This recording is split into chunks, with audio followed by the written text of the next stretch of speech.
이 시간에 출애굽기 3장 1절에서 3절 말씀을 통해서 다시 시작할 수 있다, 다시 시작할 수 있다라는 제목으로 은혜의 말씀 함께 나누겠습니다. 여러분, 모세의 이름 뜻이 무엇인지 아시죠? 모세의 이름 뜻은 내가 그를 물에서 건져내었다입니다. 그런데 이 이름을 그의 부모가 지어준 것이 아니에요. 애굽의 공주 바로의 딸이 모세를 나일강에서 건져내면서 붙여주었던 이름이 바로 모세였습니다. 당시 바로는 히브리 남자아이를 낳으면 죽이라는 명령을 내렸는데 모세는 하나님의 은혜로 죽지 않고 살아났죠. 그뿐 아니라 애굽의 왕궁에서 가장 좋은 것으로 양육받으면서 하루하루를 살았습니다. 그 모든 배후에는 하나님의 계획이 있었어요. 하나님은 모세의 인생을 이미 붙잡고 계셨고 그를 통해서 하나님의 뜻을 이루어 가실 준비들을 하고 계셨습니다. 하나님은 모세의 나이가 80이 되어서야 사람이 보기엔 사실 끝난 것 같은 인생 같을 때 모세를 부르셨는데, 모세야, 너를 물에서 건져낸 것은 애굽의 공주가 아니라 사실은 나야. 내가 또한 너를 통하여 나의 자녀들을 애굽인의 손에서 건져내기를 원한다라는 말씀을 들려주셨어요. 그의 나이 80세에 하나님을 만나니까 여러분, 인생이 끝난 줄 알았는데 새로운 삶이 시작되는 겁니다. 하나님은 지난 실패도 그리고 광야의 고통도 그 모든 시간들을 사용하셔서 이제 새로운 인생, 새로운 일들을 시작하게 하시는 분이시죠. 오늘 말씀을 통해서 다시 시작할 수 있도록 우리를 찾아오시는 그 하나님 만나는 여러분 되기를 축복합니다. 본문 1절 말씀을 보면 이렇게 기록되어져 있습니다. 1절 말씀 우리 같이 읽어볼까요? 모세가 그의 장인 미디안 제사장 이드로의 양떼를 치더니 그 떼를 광야 서쪽으로 인도하여 하나님의 산 호렙에 이르매라고 했어요.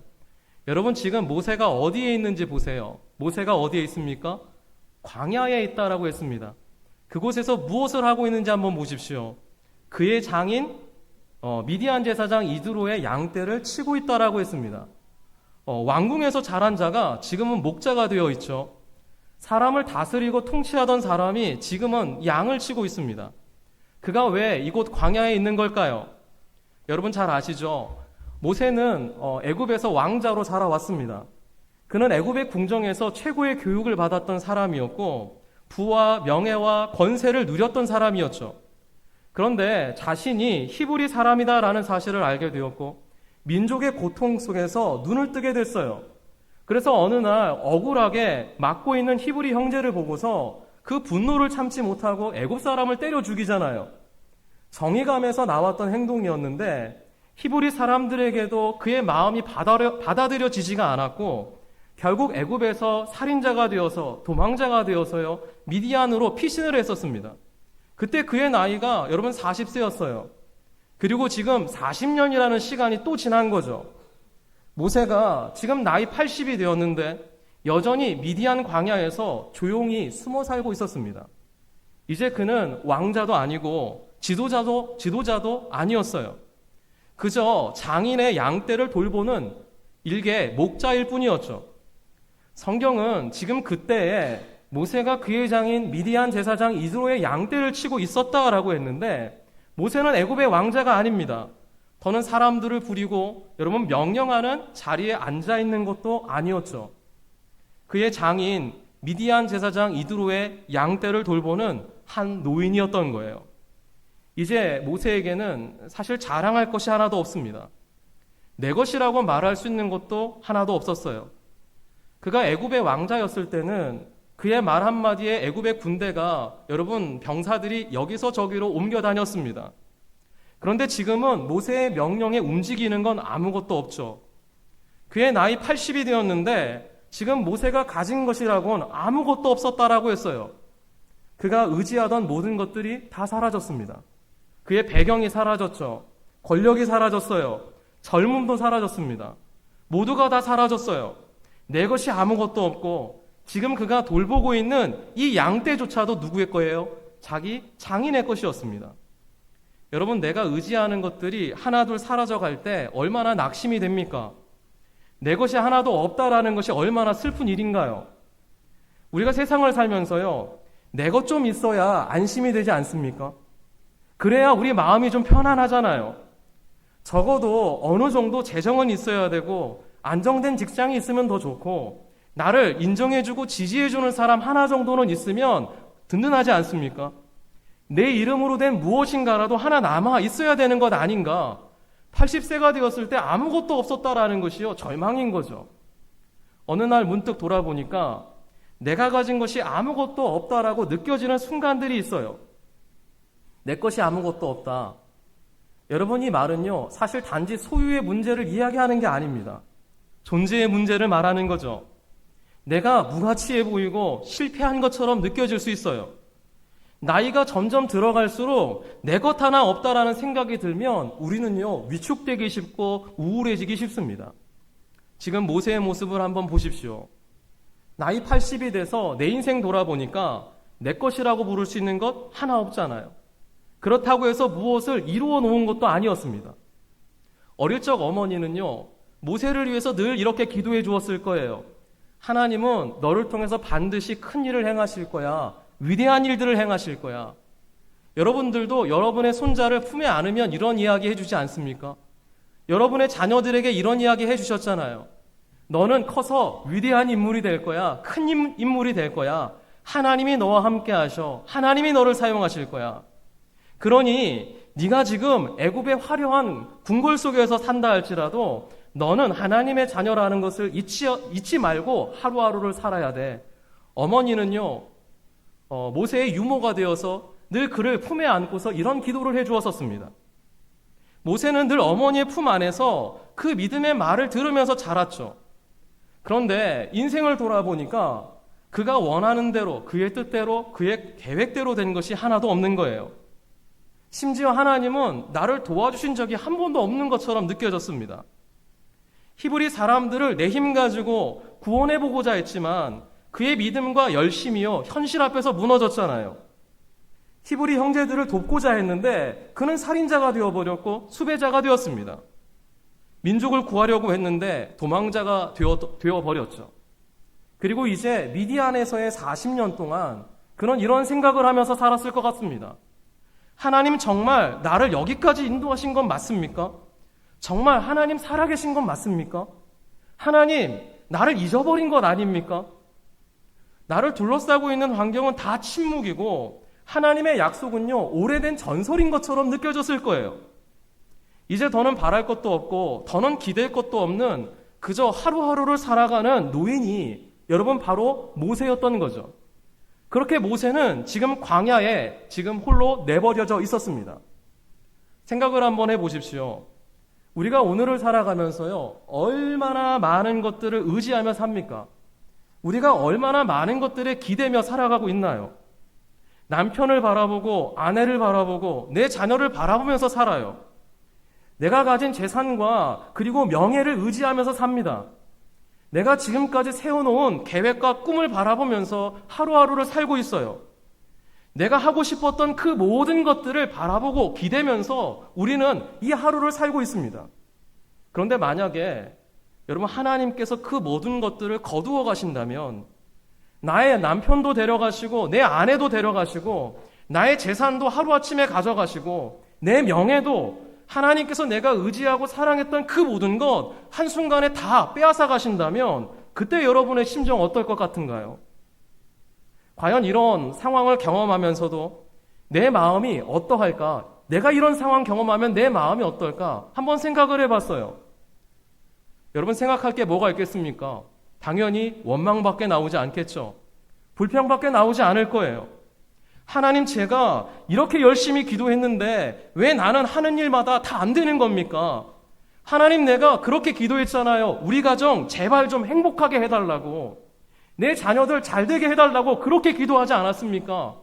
교회를 위해서 기도할 때도 우리 성도들 평안했으면 좋겠고 우리 교회가 날로 부흥했으면 좋겠고 내가 주님 발 앞에 엎드려 주님 전에 나와서 그렇게 기도를 했는데 하나님, 왜 내 자녀는 이 모양 이 꼴이죠?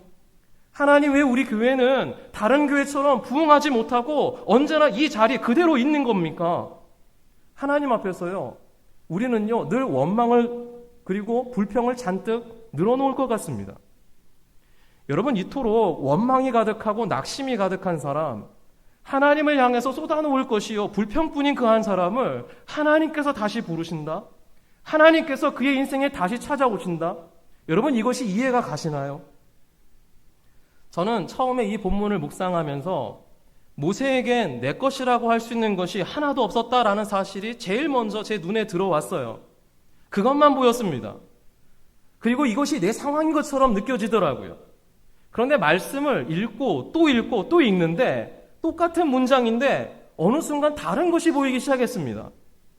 모세가 지금 뭐 하고 있니? 그의 장인 미디안 제사장 이드로의 양떼를 치고 있잖아. 이 말씀이 다시 크게 보이기 시작하는 거예요. 그리고 이 문장이 도대체 어떠한 뜻인가 성경을 펴서 원어를 펴서 한번 분석을 해보니까 모세가 양떼를 치고 있다라고 할 때 여기서 친다라는 표현이 이런 거더라고요. 히브리어로 하야로에라고 했는데 모세가 그것을 계속해서 지키고 계속해서 그것을 이끌어가고 계속해서 그것을 인도하는 삶을 살아가고 있다라는 뜻이었습니다.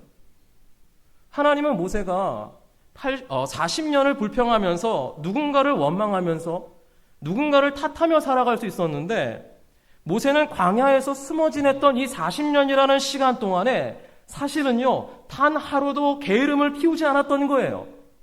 단 하루도 사실은 낭망하거나 좌절하지 않았고 작은 일이었지만 이것이 내 것이 아니었지만 계속해서 성실하게 그것을 지켜가고 그것을 이끌어가고 그것을 인도하는 삶을 살아가고 있었다라는 것을 하나님께서 보게 하셨어요. 이거구나. 하나님께서 모세를 80세의 나이에 그를 부르셨던 이유가 바로 여기에 있었구나. 믿음의 선배들이 이 미디안의 40년을 모세를 준비시켰던 하나님, 모세를 훈련시켰던 하나님의 시간이라고 말하는 이유가 바로 여기 있는 거구나. 그것이 깨달아지더라고요. 물론 여러분 사람이다 보니 원망하는 순간 있었겠죠. 답답한 순간 어찌 없었겠습니까? 그에게 불평이라고는 전혀 없었을까요? 그렇지 않아요. 모세는요, 자신의 상황을 원망하면서 그러나 답답해하면서 불평하면서도 그의 인생을 허비하지 않았다라는 뜻인 겁니다. 오히려 내 것 아니어도 장인의 양떼를 지키는 그 일을 열심히 하고 있었어요. 비록 내 것이 아니어도 여러분 지극히 작은 것에 열심을 내고 있었습니다. 비록 작고 하찮은 일이었어도 그 매일의 책임에 충실했고 매일의 자리에서 성실했던 사람인 거죠. 누가복음 16장 10절 말씀을 보면 예수님께서 이런 말씀을 하셨어요. 지극히 작은 것에 충성된 자는 큰 것에도 충성되고 지극히 작은 것에 불의한 자는 큰 것에도 불의하니라. 사랑하는 여러분, 누구나요 자기 마음에 품은 꿈이 있어요. 계획이 있습니다. 이루고 싶은 일이 있고 이루어졌으면 하는 기도의 제목들 있죠. 그런데 현실이 그 꿈하고 너무나 다를 때 우리는요 기도해도 아무 일도 일어나지 않을 때 우리는 하나님께 이런 말들 쏟아놔요. 더는 하나님 곁에 있을 수가 없습니다. 진짜 하나님 살아계신 건 맞습니까? 왜 한 번을 안 도와주십니까? 왜 나에게 찾아오는 건 항상 고난이고 어려움이고 좌절을 경험하는 일들 뿐입니까? 왜 결과가 항상 이런 겁니까? 그래서요 이제 하나님이 아니라 다른 곳 찾아보려고 하시는 분들이 더러 있어요. 마음이 속상해서 혹시 하나님의 품을 떠나려는 분 계신가요? 오늘 하나님께서 여러분에게 들려주시는 음성이 있습니다. 그래, 맞아. 너 고난 중에 있을 수 있어. 지금 실패한 것처럼 느껴질 수도 있다. 그런데 그래도 너 지금 너에게 맡겨진 그 작은 일에 네 것이 아니라도 그 작은 일에 한 번 더 충성해보지 않으련? 여러분, 내가 원하는 대로 되지 않아서 세상이 다 미워 보이고 만나는 사람들을 향하여 늘 불평 쏟아놓고 원망 쏟아놓고 싶습니까? 하나님은 그것이 아니래요. 여전히 나에게 맡겨주신 사명, 여러분이 해야 할 그 일에 집중하라라는 말씀을 들려주십니다. 그 일에 충성하고 그 일을 계속해서 끊임없이 해보라 말씀하시는 하나님이신 거예요.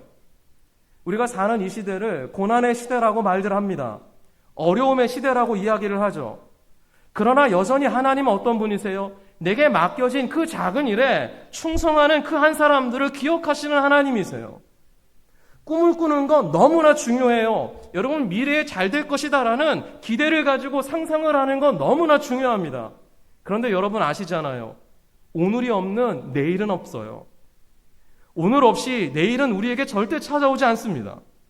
내가 오늘 열심을 다하지 않았는데, 내가 오늘 최선을 다하지 않았는데, 내가 오늘 그 작은 것 하나에도 충성하지 못했는데 어떻게 하나님께 나에게는 더 큰 일 맡겨달라고 여러분 할 수 있겠습니까? 그러니 오늘 지금 이 자리에서 여러분에게 주어진 그 작은 일, 작은 사명에 여러분 충성해 보십시오. 보잘것없어 보여도, 내 마음에 들지 않아도, 여러분 결과가 보이지 않는다 할지라도 하나님께서 내게 주신 이 작은 직분, 그것에 충성 한번 해보세요. 하나님께서 내게 허락하신 소중한 그 모든 일들에 여러분의 시간을 쏟아보시고 여러분의 열정을 다시 한번 불태워 보십시오. 그리고 그 자리를 성실하게 지켜가세요. 그 일에 기도와 정성을 한번 또 담아 보십시오. 그러면 하나님은요, 반드시 이제는 작은 것이 아니라 더 큰 것을 여러분에게 허락하시려고 여러분을 찾으시고 여러분을 부르실 줄 믿습니다. 모세는 미디안에서요, 40년이라는 그 시간 동안에 성실하게 그의 장인 미디안 제사장 이드로의 양떼를 지켜왔어요. 그 양떼를 너무나 소중하게 관리했습니다. 그래서 그는 지금도 그 양떼를 데리고 광야 서쪽으로 인도해 가고 있었죠. 그리고 이제 모세가 그 양떼를 이끌고 갔던 자리가, 찾아갔던 곳이 하나님의 산 호렙이었다라고 했습니다. 그런데 모세가요, 이 양떼를 이끌고 갔던 곳이 사실은 처음부터 하나님의 산 호렙은 아니었을 겁니다. 하나님이 나타나셨던 거룩한 산이 그때는 아니었을 거예요. 그저 모세가 항상 양떼를 이끌고 꾸준하게 지나갔던 그저 동네 뒷산과 같았던 그런 평범한 산이 아니었을까라는 생각이 듭니다. 여느 때와 같이 나는 일상을 보내고 있었는데, 여러분 그때 모세에게 누가 찾아오셨어요? 하나님이 찾아오신 거죠. 하나님이 찾아오셨던 특별한 사건이 일어난 겁니다. 그리고 그가 일상 속에서, 평범함 속에서 하나님을 만나게 된 거죠. 그래서 그곳 이름이 하나님의 산으로 불리게 되었던 겁니다. 사랑하는 여러분, 하나님께서 오늘 우리를 찾아오시고 우리를 만나주시면요, 우리의 삶에 정말 평범했던 그 자리가 특별한 자리로 변하는 줄 믿으시는 여러분 되기를 축복합니다. 그때 그 상황을 본문 2절은 이렇게 기록하고 있어요. 2절 말씀 한번 볼까요? 2절입니다. 여호와의 사자가 떨기나무 가운데로부터 나오는 불꽃 안에서 그에게 나타나시니라. 그가 보니 떨기나무에 불이 붙었으나 그 떨기나무가 사라지지 아니하는지라 라고 했습니다. 모세가 먼저 하나님을 찾은 것이 아니라 하나님이 먼저 모세를 찾아오셨어요. 하나님께서 모세의 평범한 일상 가운데 찾아오셨습니다. 하나님께서 모세를 만나기 위해서 표적 하나를 보여주셨는데 무엇을 보게 하셨냐면 불이 붙은 떨기나무를 보게 하셨죠. 떨기나무 불꽃 가운데 나타나신 하나님, 사람들은 이런 말 하잖아요. 떨기나무에 불이 붙은 것이 여러분 기적일까요? 아니면 일상일까요? 어떻게 생각하세요? 기적인가요? 기적이라고 생각하시는 분. 떨기나무에 불 붙은 거 기적이다. 떨기나무에 불 붙은 것 일상이다. 나는 기적인지 일상인지 잘 모르겠다. 그래요. 많은 분들이요, 떨기나무에 불 붙은 것을 기적이다라는 이야기를 합니다. 이것이요, 광야에서 40년을 보낸 모세를 찾아오신 하나님의 모습인가? 사실 떨기나무에 불이 붙은 것은 기적이 아니었어요. 떨기나무는 무엇인고 하니까 사막 가운데 자라나는 가시덤불 같은 나무들입니다. 우리는 떨기나무에 불이 붙었다고 하니까 마치 산불이 일어나는 것처럼 사람을 압도하는 무엇인가 있었을 것이다 라는 생각들을 하죠. 그런데 전혀 그런 게 아니에요. 떨기나무는 키가 큰 나무가 아닙니다. 작고 앙상하고 마른 나무였어요. 볼품이 없는 나무죠. 광야를 지나가다 보면요, 볼품 없는 나무들이 여럿 있습니다. 사막이라는 곳이 얼마나 뜨거운지 강렬한 태양빛에 비추면 때로는요, 온 지면이 후끈후끈 달아오르다 보니까 떨기나무가 저절로 타오를 때가 있었어요. 떨기나무에 불이 붙은 것은 광야를 지나가다 보면 가끔씩 사실 경험하던 일이었죠. 모세가 광야에서 40년을 지내면서 늘 이런 떨기나무들을 보아왔습니다. 그런데 이상하게 생각한 것이 있었죠. 평상시 같으면 그 불이 금방 사라지는데 떨기나무에 오늘 불이 붙었는데 이 불이 꺼지지를 않는 거예요. 사라지지를 않는 겁니다. 성경이 여러분 분명하게 기록하고 있잖아요. 그가 보니 떨기나무에 불이 붙었으나 그 떨기나무가 어떻게 했다고요? 사라지지 아니하니라 라고 했어요. 나무에 불이 붙었는데 꺼지지 않고 여러분 계속 타고 있는 것이 이상한 거죠. 그래서 도대체 그곳에서 무슨 일이 일어나는지 모세가요 너무나 궁금해서 확인을 하고 싶었던 겁니다. 하나님께서 모세를 부르셨을 때 왜 떨기나무에 불을 붙이셨을까? 혹시 여러분 생각해 보신 적 있나요? 떨기나무는 좋은 나무가 아니다라고 했잖아요. 아름다운 나무가 아니에요. 고진 나무가 아닙니다. 튼튼한 나무도 아니고 레바논의 백향목처럼 극상품의 나무도 아니에요. 아무도 거들떠보지 않는 하찮은 나무가 여러분 떨기나무예요. 그런데 왜 하나님께서 그 보잘것없는 나무에 불을 붙이셨을까? 왜 또 그 불이 사라지지 않게 하신 걸까? 물론 모세는요 성실하게 자신의 장인의 양떼를 돌보고 있었다라고 했잖아요. 가끔 이런 생각했을 겁니다. 이제 나도 나이가 정말 많이 먹었구나. 이제 내 힘으로 할 수 있는 것이 아무것도 없구나. 그런데 지금 저기에 또 불이 붙었네. 떨기나무에 불이 붙어서 저 나무가 사라지는 것처럼 나도 언젠가는 사라지지 않을까? 이름도 없이 빛도 없이 사라지는 저 떨기나무처럼 내 생명도 언젠가는 떠나가지 않을까? 그런데 모세가 놀라운 광경을 본 거죠. 볼품없고 앙상한 이 가시덤불에 마치 내 인생과 같은 그 가시덤불에 불이 붙었는데 그 불이 여러분 꺼지지 않는 것을 본 거예요. 떨기나무에 불이 붙었는데 그 떨기나무가 사라지지 아니하는지라. 나는 아무것도 할 수 없습니다. 이제 기력도 없습니다. 재물도 없습니다. 그런데 내가 어떻게 하나님께 쓰임받는 사람, 사용받는 사람이 될 수가 있겠습니까?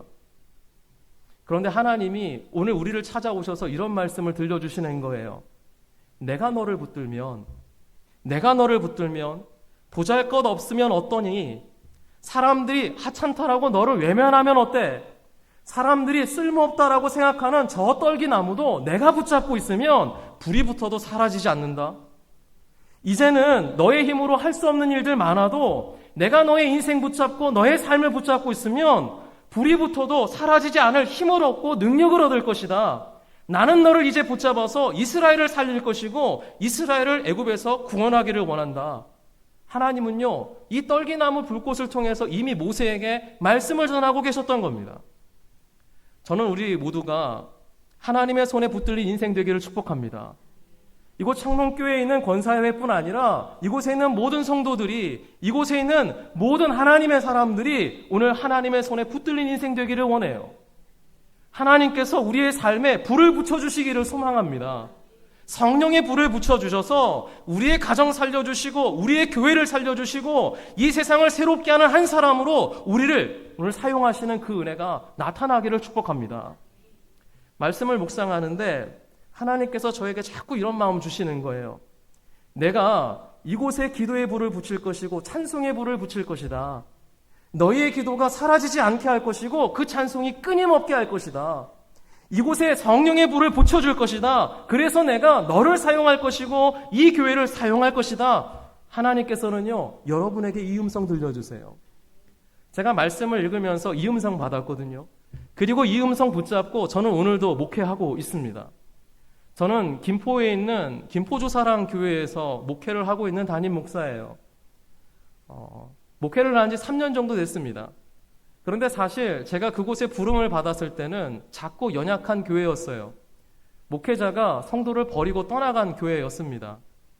성도들 20명 정도 남아서 우리가 교회 문을 닫아야 될까, 어떻게 해야 될까 고민하다가 그래도 목사님 한번 모셔보자 해서 교회 그 목사님을 구인하였고, 그리고 제가 그곳에 지원하게 된 거예요. 제가 그곳에 지원했던 이유도 있었습니다. 다른 거 아니었어요. 제가 우리 백경림 목사님하고 이전에 같은 교회에서 사역을 했었는데, 저는 사실 20대부터 교회를 개척해서 15년을 목회해 왔었거든요. 담임 사역을 계속하다가 나중에 부교육자로 가면서 하나님이 새로운 길을 열어주시리라, 그러면 나중에 나의 목회는 더 크지 않을까? 그런 생각을 가지고서 목회를 준비하고 있었어요. 이제 어느 정도 규모도 있는 교회에서 목회도 배웠고 했으니까 다음에 다시 내가 개척을 하거나 목회를 하게 되면 하나님 적어도 큰 교회 맡겨주실 줄 믿습니다. 기도하고서 이제 청빙 준비를 해 나가는데 어떤 분이 연락을 해주셨어요. 작은 교회가 하나 있는데 한번 그곳에 원서 한번 써보라고. 제 마음에 갈등이 생기더라고요. 과연 내가 여기에 원서를 내는 게 맞을까? 나는 적어도 100명 이상, 그래도 200명 이상 되는 교회 가고 싶은데 옛날에 힘들게 목회를 했는데 왜 내가 또 작은 교회 가야 되지? 처음부터 원서를 낼까 말까 고민이 됐어요. 기도해보고 결정하겠습니다. 이 말씀을 드리고 나서 곰곰이 기도를 하는데 이런 생각이 드는 거예요. 하나님께서 원하지 아니하시면 작은 교회도 갈 수 없고 큰 교회도 갈 수 없는데 내가 내 잣대 가지고서 간다 만다 이미 결정하고서 원서를 안 쓰는 것도 말이 안 되는 것 같은 거죠. 그래서요, 이 교회에 기도하는 마음으로 원서를 냈습니다. 하나님께서 보내시면 저 가겠습니다. 그런데 하나님 아니시면 막을 거잖아요. 일단 저는 순종했습니다 하고 원서를 냈는데 이곳에 최종이 된 거죠. 그리고 이곳에 부르심을 받았습니다. 그리고 처음 성도들을 만나서 이야기를 하는데 재정 상황이 너무 안 좋은 거예요. 목회자 사례도 나오지 않을 교회겠더라고요. 그래도 하나님이 보내신다고 약속하셨으니 가겠습니다. 순종하고 돌아왔는데 가기로 결정을 하고 나서부터 잠이 안 오는 거예요. 2주 동안을 불면증에 시달렸습니다. 도대체 어떻게 목회를 해야 되지? 하나님은 가라고 하셨는데 과연 그곳에서 내가 잘 해낼 수 있을까? 그런데요, 제가 끊임없이 기도하면서 잠을 못 자고 있었는데 어느 날 하나님께서 기도하는 중에 음성 들려주시더라고요. 내가 가라고 했는데 왜 네가 걱정이냐? 왜 네가 근심하냐? 그 음성 들리길래 맞습니다. 제가 처음 기도할 때 하나님이 가라고 하시면 간다고 했는데 가라는 신호를 주셨으니까 가야죠. 근데 왜 제가 근심하고 있을까요? 하나님이 채워주실 줄 믿습니다. 부족하고 연약한 것 다 하나님께서 부어주실 줄 믿습니다. 그렇게 기도하고 결국 잠자리에 드니까 그때부터 잠이 오기 시작하더라고요. 내 힘으로 할 수 있는 건 하나도 없구나. 내 능력으로 할 수 있는 것도 없고 내 지혜로 할 수 있는 건 아무것도 없구나. 그런데 하나님이 보내셨을 땐 하나님이 책임을 지시는구나. 여러분, 이 믿음 가지고 가니까 주변에 돕는 이들을 붙여주셨어요. 이곳 청론교회도 그 도움의 손길 중에 하나입니다. 그래서 저희 교회가요, 날마다 부흥하고 있고 그 은혜를 누리고 있고 3년 동안에 그 예배의 환경들이 너무나 많이 바뀌었어요. 예전에 정말 없어질 교회가 맞나라는 생각이 요즘 간혹 듭니다. 하나님께서 이렇게 은혜를 부어주셔서 오늘 이 자리에 있구나. 하나님 여전히 살아계신 하나님 맞습니다. 일하시는 하나님 맞습니다. 내 힘으로 할 수 없는 것 아무것도 없다라고 생각하던 그때 하나님은 내 인생 내가 포기한 것처럼 느껴지는 그 순간에도 우리를 다시 들어서 사용하시는 하나님이신 줄 믿습니다. 여러분, 그 고백하게 하시더라고요. 사랑하는 여러분, 우리의 인생은요, 어쩌면 사그러져가는 인생이에요. 시들어져가는 인생일 수 있습니다. 우리의 인생이 너무나 실패가 많은 인생일 수도 있죠. 그럼에도 불구하고 오늘 우리에게 소망이 있는 것은 하나님께서 이런 우리를 잊지 아니하시고 다시 은혜의 자리로 불러주시기 때문인 줄 믿으시는 저와 여러분 되기를 축복합니다. 여러분의 기도가 헛되지 않게 하실 분이 하나님이시고 여러분의 섬김과 봉사가 헛되지 않게 하실 분이 한 분 하나님이신 줄 믿습니다. 말씀을 정리하겠습니다. 어떤 분이 이런 이야기 했어요. 실패를 두려워하는 것은 실패보다 두려운 것은 매일매일 후회하면서 사는 것이다. 여러분, 똑같은 상황이 나에게 다시 펼쳐진다라면 여러분은 어떻게 합니까? 또 실패하면 어떻게 하지? 트라우마에 시달리는 사람이 있죠. 나는 못하겠다고 여전히 두려워하는 사람이 있을 수도 있습니다. 여러분은 어떤가요? 두렵습니까? 그렇다면 여러분 안 해도 돼요. 그런데 실패보다 더 두려운 게 뭐냐면 사실은 후회하는 거예요. 우리가 어떤 일을 하면서 실패할 수 있습니다. 어쩌면 우리도 지금 실패한 인생을 살고 있는지 모르죠. 우리에게 얼마나 많은 실수들이 있었고 또 얼마나 많은 실패가 있었으며 좌절들이 있었나요? 그런데 여러분 아시나요? 우리 하나님 만나면 언제든 다시 시작할 수 있어요. 하나님 만나면요, 후회하는 삶이 아니라 새로운 인생을 살아갈 수가 있습니다. 작고 앙상하고 마르고 볼품이 없던 그 떨기나무에 불이 붙었는데 그 떨기나무가 사라지지 아니하였던 것처럼 하나님은 오늘 저와 여러분에게 성령의 능력 부어주시고 이전에 없던 놀라운 일들을 이루어가는 하나님의 사람으로 우리 모두를 새롭게 하실 거예요. 이 시간 하나님께서 여러분 부르실 때, 여러분의 이름을 부르실 때 그 음성 가운데로 나아가는 믿음 있기를 축복합니다. 3절 말씀 보면 모세가 이 광경 보고 돌이켜가서 이 광경을 보리라라는 결심했잖아요. 그전에는 무관심했는데 그냥 지나쳐갔는데 그러나 지금은 다른 거예요. 돌이켜서 그것을 보겠다라고 했습니다. 왜 떨기나무가 사라지지 않지? 저기에 도대체 무엇이 있기에? 저기에 도대체 무엇이 있기에 떨기나무가 사라지지 아니하고 끝까지 타오르는 것일까? 모세는 그곳을 향해서 나갔고 그곳에서 나를 부르시는 하나님, 나를 다시 세워주시는 하나님을 만났어요. 오늘 우리에게도 모세와 같은 결단이 있기를 축복합니다. 예전에는 그냥 나갈 길 가느라 바빴는데 이제는 돌이켜서 하나님의 일을 이루시는 그 현장으로 달려가는 사람들 되기를 축복해요. 하나님께서 일하시는 그 현장으로 나도 가기를 원합니다. 놀라운 것은요, 하나님께서 우리를 보고 계셨고 기다리고 계셨다라는 사실입니다. 또한 앞으로 이루어갈 하나님의 계획을 우리에게 다 말씀해 주시는 분이시죠. 사랑하는 여러분, 오늘 이 예배의 자리가 우리 모두에게 특별한 자리가 되었으면 좋겠습니다. 우리가 예배하는 이 자리가 다시 하나님 앞에 서는 자리예요. 이곳은 우리가 다시 하나님의 이름을 부르는 자리고 다시 하나님을 만나는 자리가 되어야 합니다. 하나님은 오늘도 여러분을 찾고 계시고 여러분을 부르고 계세요. 나를 부르시는 그 하나님 앞에 날마다 나아가십시오. 그리고 고백하세요.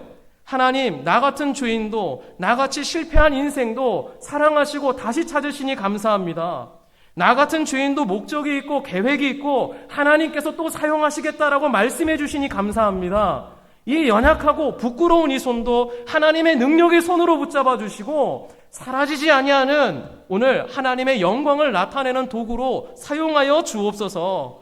하나님 만나 다시 일어서게 하시고 다시 시작하게 하여 주옵소서. 내가 내 나이 80이어도 청춘과 같게 하시는 하나님의 은혜가 있을 줄 믿습니다. 주변을 다시 살아나게 하는 그 사람으로 하나님의 구원을 이루는 통로로 나를 사용하여 주옵소서, 우리를 사용하옵소서 고백하는 저와 여러분 되기를 축복해요.